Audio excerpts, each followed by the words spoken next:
Hi, this is Corey Johnston, and today's lesson is going to be a continuation of a previous lesson from the 24th chapter in the book of Proverbs. We made it all the way up until the 22nd verse. We're going to take this from the 23rd all the way to the end, which is 34. So the reason we divided it this way is because the earlier part of the chapter, the one that's a little under 2/3 in length, is the completion and the culmination of 30 wise sayings, which began in the 22nd chapter, 17th verse. We read of the 19th through the 30th of these sayings. So whereas what comes previous to that section is more often than not the Proverbs, the verses as they are arranged, it will be almost arbitrarily arranged.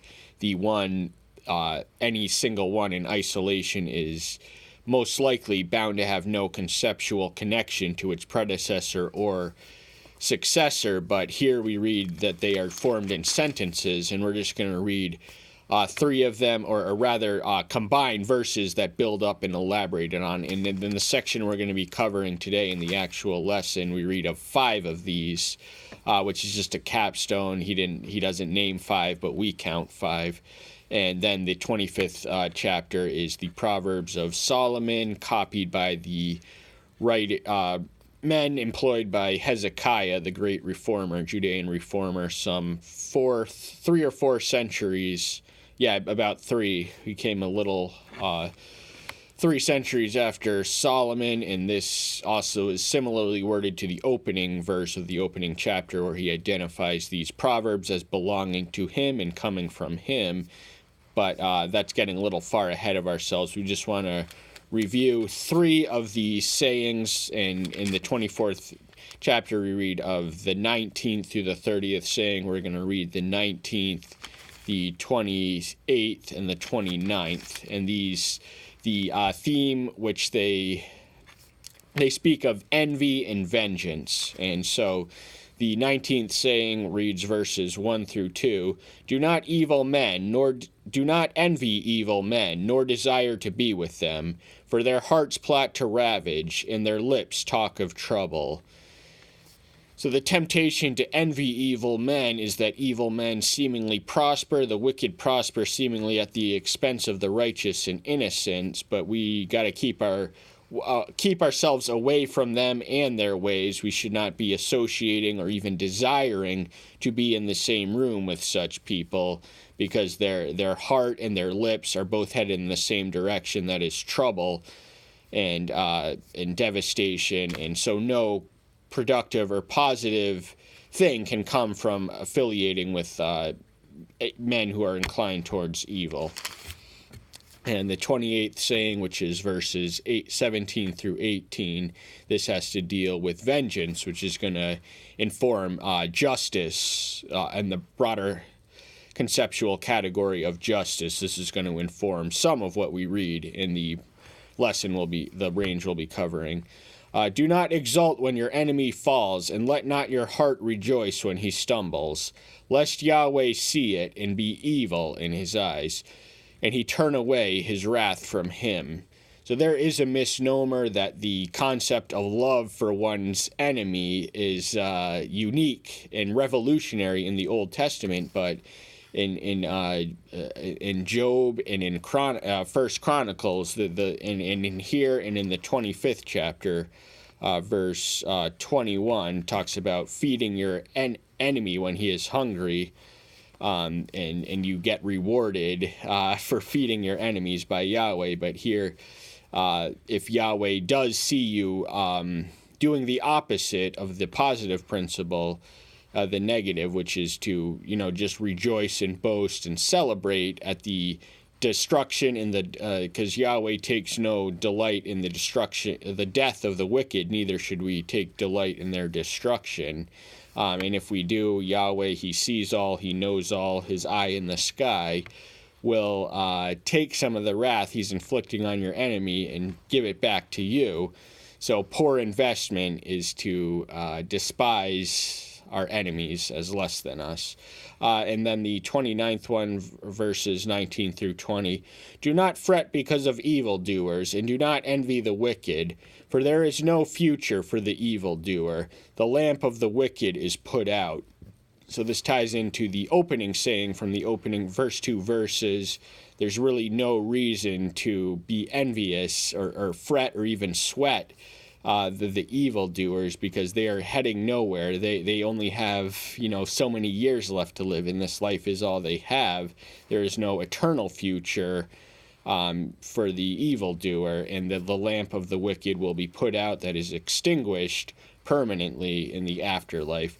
Now, this is the lesson itself, verse 23 through 34, and there are 5 such sayings on top of the 30 which are already designated. And then we read the literary transition of which we spoke of earlier, the Proverbs of Solomon as recorded by men in the employ of Hezekiah. My son, 23. These also are for the wise. It is not good to show partiality in justice.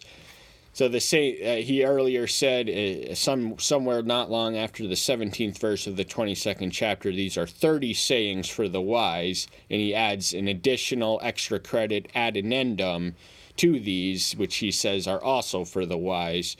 And to show partiality in justice is a perversion of justice, ergo it is not good to show partiality. Justice is to be objective, unbiased, non-discriminatory, non-prejudicial. Now, that word prejudice means you prejudge someone before you know all the facts about them, and it is an evil sickness, which it's a moral as well as intellectual failure to do that, because you are perverting justice when you show partiality. If you are partial to the rich and might be inclined to a bribe, then that is the perversion of justice to its fullest.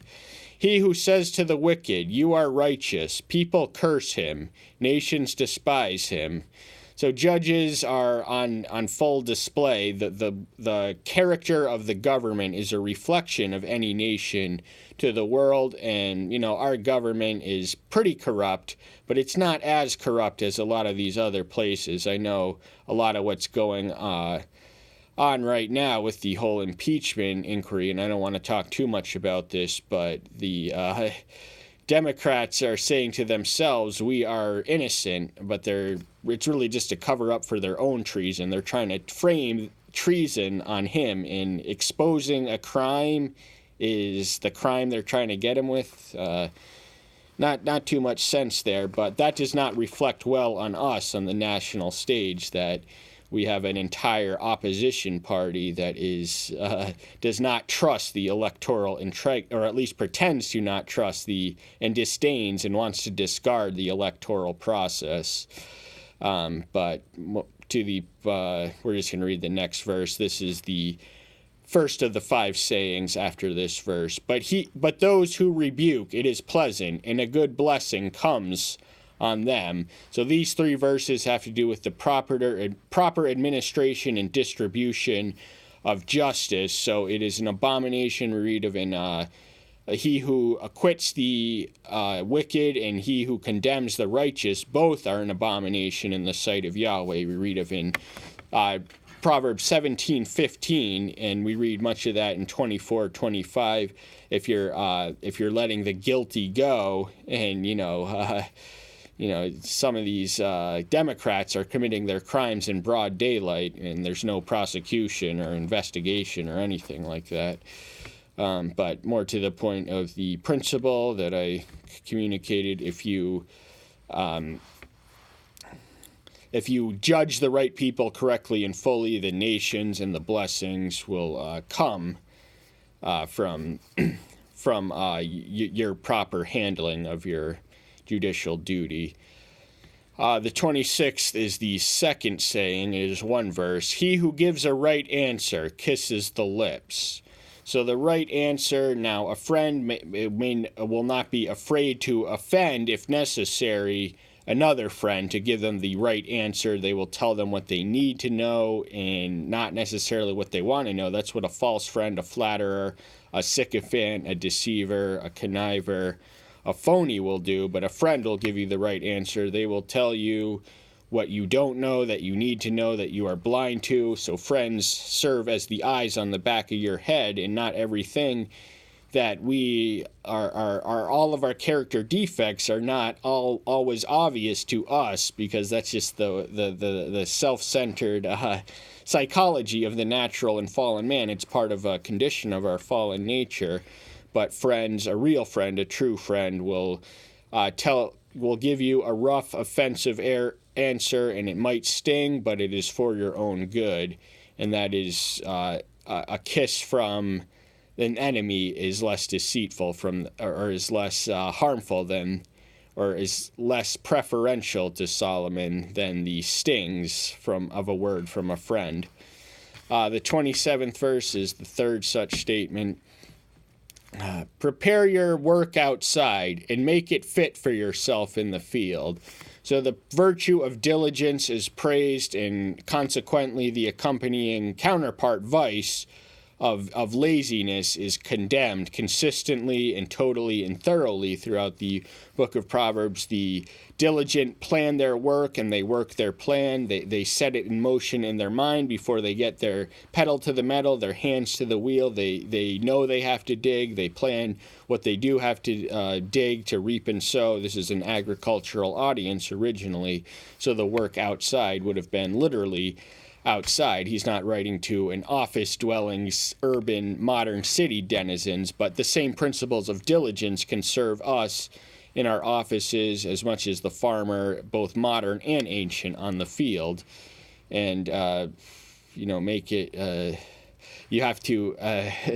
if you want to taste sweet fruit, you have to put in a lot of effort to cultivate the soil, to give the conditions that are conducive to the growth of that fruit that you want to eat. Do not witness against your neighbor without cause, and do not deceive with your lips.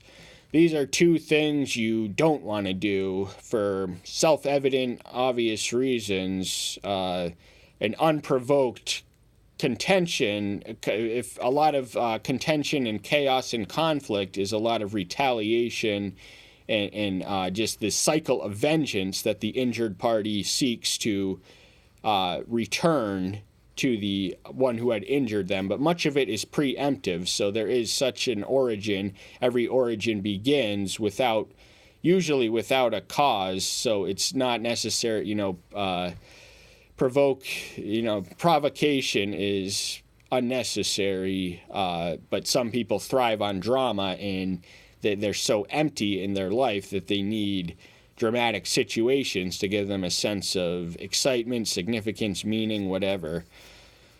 And deceiving with your lips, that just means lying. Lying. If everyone was a liar, if everything was said was a lie, then our entire society would literally cease to function. The whole fabric of what we are told would become asunder. So, the lies are out there, and you have to pay attention to what is truth and what is lie, because the world is telling you several different things from several different voices, their version of what they claim is true. But the truth can be known, but it takes the same diligence to plow a field and to plant a harvest as it does to discern truth from error whenever a truth claim is presented before someone. Do not say, "Let me do to him as he did to me. I repay each according to his work." So this this is the fourth statement. It has to do with justice. So vengeance is to be avoided like the plague. And the principle of lex talionis, that is the etymologically rooted in a Latin term for law of retribution, and it was nothing new to the Mosaic Law. It was encoded as early as the law of Hammurabi, the idea being that if a neighbor sliced off your ear, he was going to have to lose his ear. If he stole 4 animals from you, he's going to have to pay 4 oxes. And the Mosaic Law was actually fourfold for the amount of thievery. But vengeance, now the reason that lex talionis was implemented and established in the Mosaic Law was not to give a license for vengeance, but to redress and correct. Justice was thought of as the balancing of things. But the temptation was there to, if someone pokes out your eye, it's only human nature to poke out too. So lex talionis restricts a natural man's wicked impulse for vengeance, but vengeance should not be our default state of mind. If someone did something to you, then you are letting them win by taking offense and letting it control your life. But we are conditioned to turn the other cheek in the New Testament, to turn the other cheek and to give without resistance. If someone sues you for a cloak, give them two. So we do have the fuller mindset. And I repay each according to his works. That is something Yahweh can say. It's not something we can say, because our justice is partial, it's imbalanced, it's selfish, but he can repay. He is uniquely qualified to repay and reward everyone according to their works as he sees fit in his sovereign judgment. I passed by the field of the lazy and by the vineyard of the men lacking heart. So we already read in that verse, it's really completed by the next sentence, but it's going to be nothing good, because we read the word lazy, and lacking heart just means you don't have the spirit, you don't have the ethos, you don't have the motivation, you don't have the incentive or the aptitude or attitude or disposition to do what needs to put in the hard work that is necessary for your survival, prosperity, and flourishment. And see, it was all overgrown with thorns, its surface was covered with nettles, and its stone wall was broken down. This is the consequence of neglectful activity. It's not enough to grow a harvest. You have to maintain that farm in perpetuity. So it was at one point it wasn't overgrown with thorns, but through neglect and lack of duty and detail, it became overgrown with thorns. Why? Because the farmer who the farm belonged to did not neglected to upkeep it and uphold it. And nettles are another thing that are inconducive to growth. And the stone walls, these were the barriers which protected certain fields from marauding animals and, just anything that might eat them.